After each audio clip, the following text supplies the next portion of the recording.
my name is Connor Burns, and welcome to my documentary, Making of the Broken. Just to tell you a little bit about myself, I'm 21 years old, and I love filmmaking, I love art, I love journalism.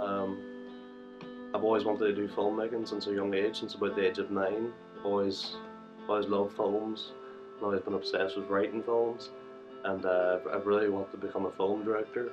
But basically, I'm going to tell you why I'm here today. This is Making of the Broken. It's a documentary which I'm making for my HND second year, and it is a documentary based on a short drama series that we're doing called Memoirs of The Broken. And that is produced by my production company, Misfits for Media, where I work as producer and assistant creative director. I'm just going to tell you a little bit about where the idea for Memoirs of the Broken came about. About 2 years ago, I lost my mum to breast cancer, and it hit my family in a big way. We weren't expecting it at all. It was 3 years ago she was diagnosed, but we really believed in our hearts that she was going to fight it, and she did. She fought like a champion. That's why I admire my mum so much, why I love her so much. She's a true hero to me, a true inspiration. She's the reason why I'm here today. And when she died, a part of me died, and I was really lost. I had no idea how to cope, how to go on with life, because anytime I worried, anytime I had a bad thought, felt sad, I always came to her. And now that she was gone, and I'd never see her again, it really left a hole in my heart. And for about a year after that, I ignored my grief. I tried to get on with life as if it never happened. There's times I actually forgot that she was dead. I'd find myself trying to call her and stuff, and trying to go up and see her, and that the realization that she wasn't there was so hard hitting that it eventually sent me into a mental breakdown. One day I just woke up and everything just hit me. I had a dream that she had returned to my life and said everything's okay now, but that obviously wasn't true. And it was a milestone in my life, because I finally admitted that I needed help. So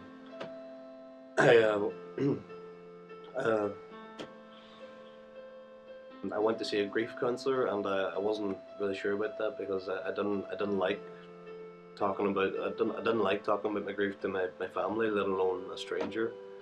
But I would have went and for 2 sessions, and she wouldn't even talk. So we would have sat there in silence, and she really showed me how patient she was and why she was there, and that she wasn't there to investigate my life, to see why is this kid coming to see me. She was really understanding, and eventually I opened up my life like a book there, and told her everything that was going on, all the bad thoughts that were going through my head, all the worries.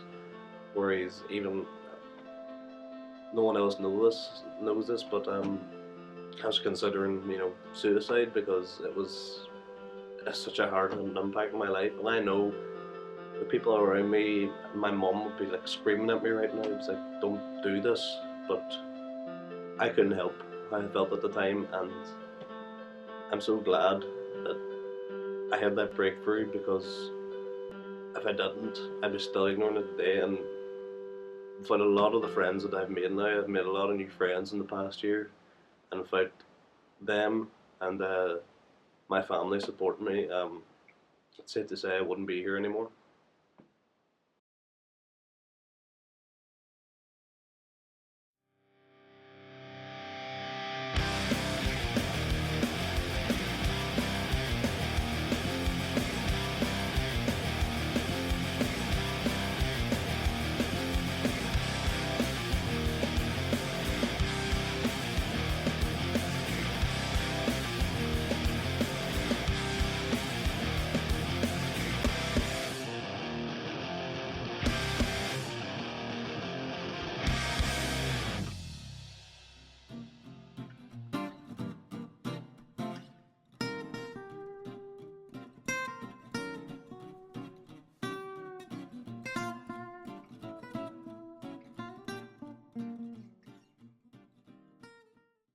Well, Memoirs of The Broken is it's a 5-piece series going through each stage of grief. It's basically focusing about how someone, is dealing with losing a loved one. So we kind of want to not only project how it affects the whole family and everyone related to that person. You kind of want to, show them the mind state that they're going through. You want to show what they're thinking. Do you know what I mean? Because usually with this sort of thing, you just kind of see how it affects them emotionally, but you want to see how it affects them mentally as well. So that's what Memoirs of The Broken's about. It's basically about 5 stages of losing someone you really, really love. It's going to be a very emotional roller coaster ride. Basically, it's going through all the stages from anger, denial, acceptance, all that kind of stuff. The company was for a while trying to seek out a more long-term project, something that we could dig our teeth into and really become creative with. So as time went on, Connor, the creator, was secretly working on a wee script, and he finally sort of tidied it up and got his first draft done and sent it to everybody in the company. The founders, Emer and James, really liked it, and then finally it was posted online and I got to have a weekend at it myself, and it seemed really interesting. I just wanted to be really creative and really hard hitting. Because I started business, usually people would look to me because I usually overlook things, but this is the one thing I get to kind of take a step back and let Connor take control. So this time I just I want to just give it from an outside point of view. I want to just put my creative input on it, but that will suit the project, that will evoke the emotion, because I'm a cinematographer, so my job is usually basically just going to use the lighting to set the mood and kind of give people a hint of what's going on. So that's what I want to bring to the project, is creativity and just really invoke that emotion. My crew members usually say that I'm the really creative one, which I don't really know that myself, though they say I am. So hopefully I can throw out some really interesting ideas and just make this program look as good as it can be. I'm going to try and get the actors to just make it look like they're going through this for real.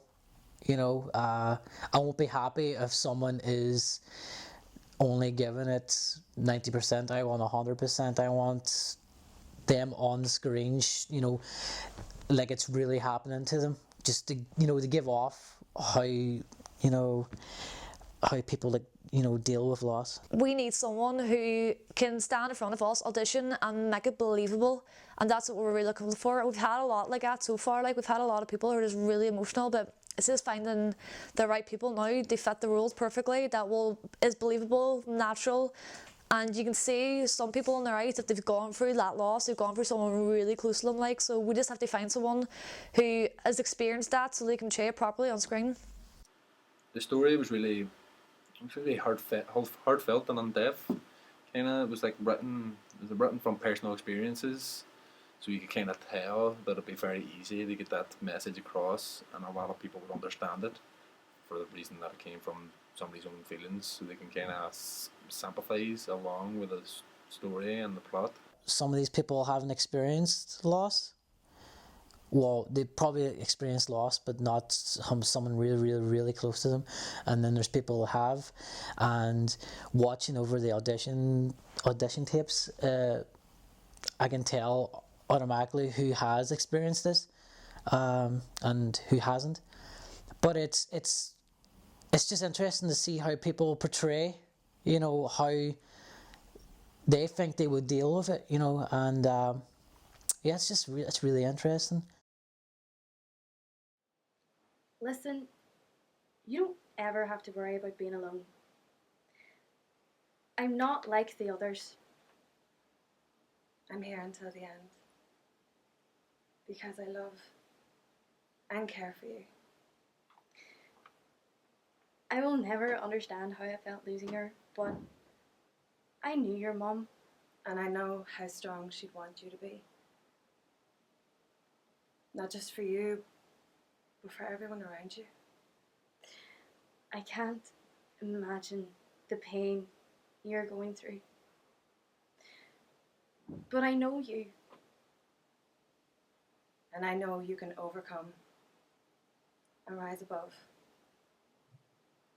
Because that's who you are. I'm sorry for crying, Mum. I just can't believe you're gone. You promised me you would always love me and be there for me, and now I'm never going to see you again. It Hurts so bad, Mum. It hurts so much. I can barely breathe. You're my hero, and the best mum in the world. What's left for me now? I'll stay strong for Dad, Jerome, Celia. But I'll never be happy again. The happy Jacob died with you. I know what death feels like right now. What I'll do for the rest of my life. Felt it since you stopped breathing. It's like someone's ripped my heart out of my chest and replaced it with a sharp knife. I love you, Mum, but I can't be myself again. I think I got on fairly well.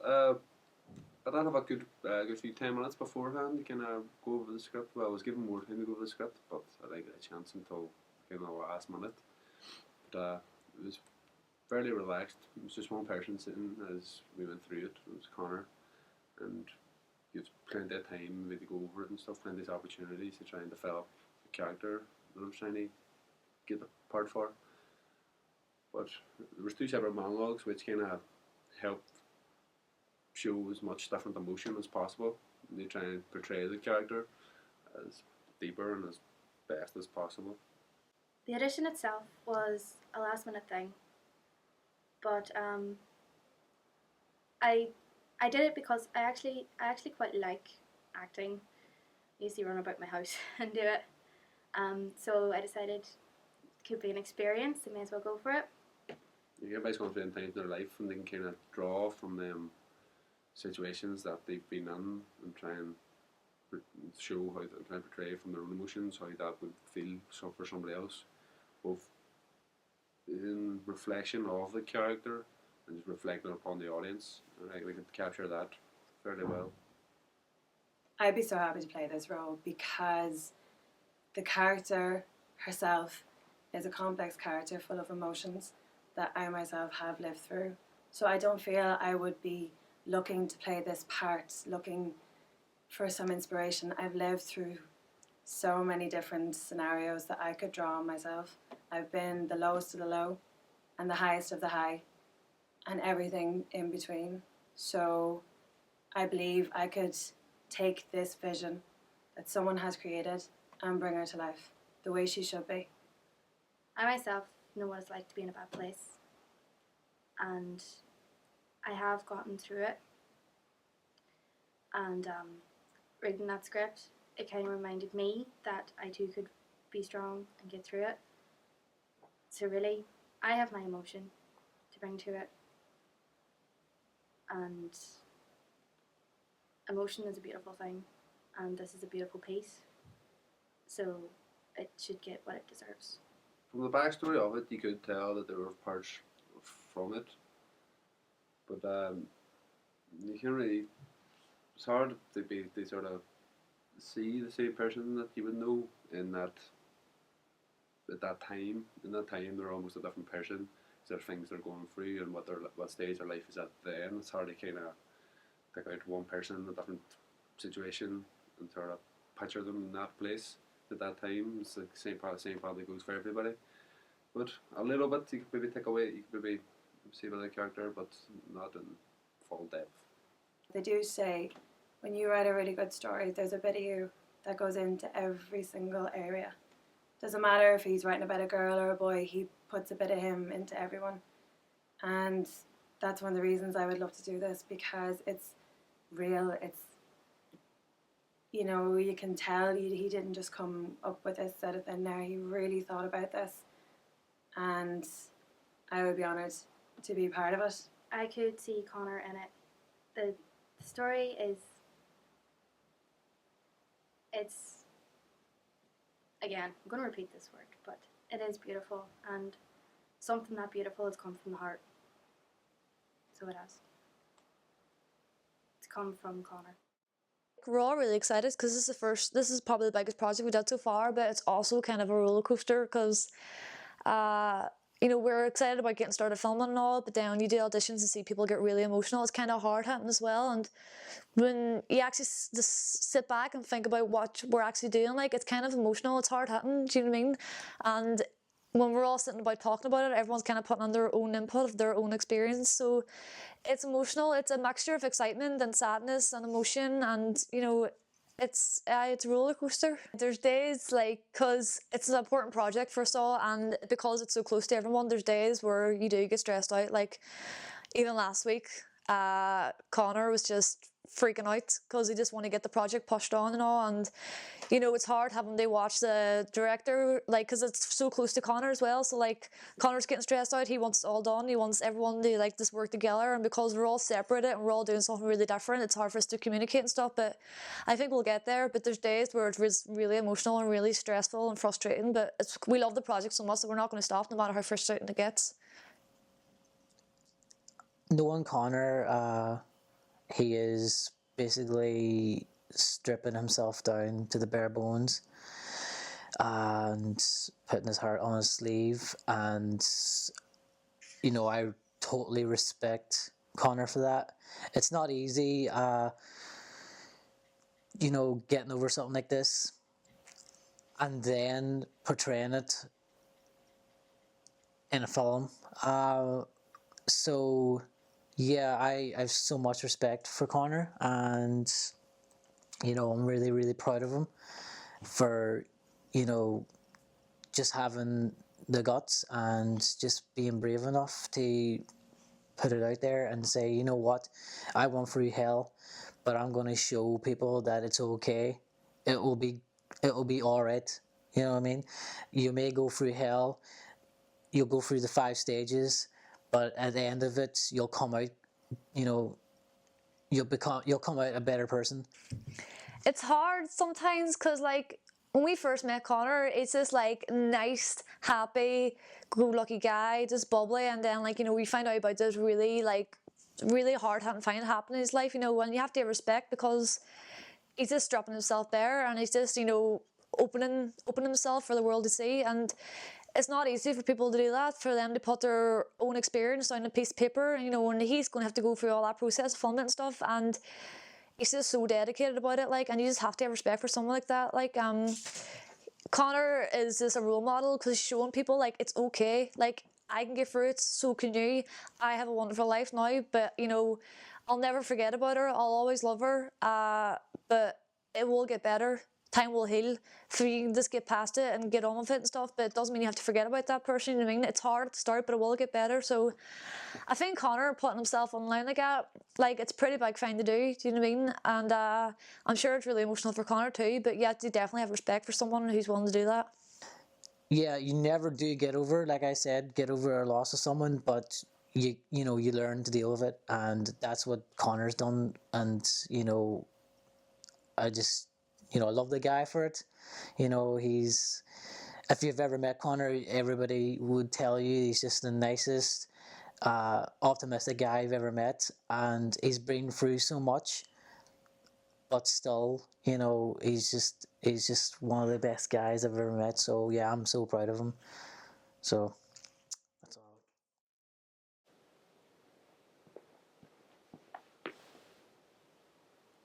Ladies and gentlemen, I want to thank you from the bottom of my heart for watching and listening to my personal journey, a journey full of struggle, heartbreak, loss, and redemption. I am forever grateful for my friends, family, and crew members' participation in this video, and I hope and pray the Memoirs of the Broken will kick off and we make something special. I wanted to conclude my documentary with this closing message. I want you all to know why exactly, the true meaning behind why I've made this documentary, why I'm making Memoirs of the Broken. Yes, I want to make a film, but my mum was such an important figure in my life. I don't know what to do without her. She will always be in my heart, in my mind, in my soul, all around me. I will never, ever feel the same again. but this video is a tribute to her memory. A memory which is so beautiful and so overwhelming that words cannot describe. I love you, Mum. This is for you.